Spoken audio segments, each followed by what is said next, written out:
Hey. If you're thinking about going lithium, watch this. Hey, man, with 29 years of experience, 50,000 golf carts fixed. Let me say this. Y'all know as well as I do, you've been watching my page, or if you're a newcomer, for $45, you can call me and I'll troubleshoot your golf cart over the phone. Well, one of the most common questions I get asked is calls about lithium conversions. And let me say this now. If you pick your seat up, look at your golf cart batteries. Each hole is 2 volts.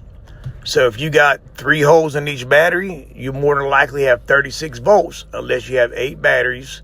And then if you have 4 holes in each battery, you have 48 volts more than likely. But just count your holes. Each hole's 2 volts, like that. You cannot put a 48 volt battery in a 36 volt cart. And yes, the solenoid will click because it takes anything over 30 volts to engage the solenoid, sometimes about 27. But when you go to 48 volts, the solenoid will click. The controller will not operate. So therefore, you would think something's wrong with the golf cart, and it's not. All it is just high voltage. So the main thing is, if you got a 36 volt cart, put you a 38.4 volt battery in it. Go to my Amazon link, get you a DC house. Or if you want a Como Energy, send me a message, let me know, and I'll reach out to you. Como Energy comes with an 8-year warranty, and the warranty is transferable to somebody if you sell the cart to, which is actually a great selling point. The only battery on the market that offers that right now. I don't see why they all don't, because at the end of the day, you give a 10-year warranty. Why don't you give the warranty when you sell the car? Are you doubting the battery that you're building? That's what I wonder. Is the battery that bad? That's why they're hoping you sell it. They know the average person keeps the golf cart 3 to 4 years and sells it, so that it lets them get out the warranty stuff.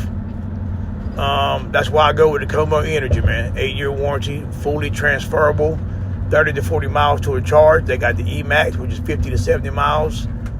They got anything you want, man. If you need something, reach out to me. But remember, if you got a 36 volt cart, 36 volt battery, lithium. If you got a 48 volt, you go to 51.2. All right, man, I just want to tell y'all that, man. I've been getting a lot of calls about it, man. And some of the places you buy the batteries from, you got to pay for shipping the battery back. Shipping the battery back is about $400 to $600. So that's a pretty expensive mistake, man. So I'm hoping y'all watch this before you go lithium. If you know somebody that's considering going lithium, send this video to them. Main thing, hit that like button, hit that subscribe button in case you need me again, man. You won't have to find me. I'll be right on your homepage. But all right, man, the main thing is, if you watch a video, man, watch it to the end. That's what YouTube cares about, is retention. Hey.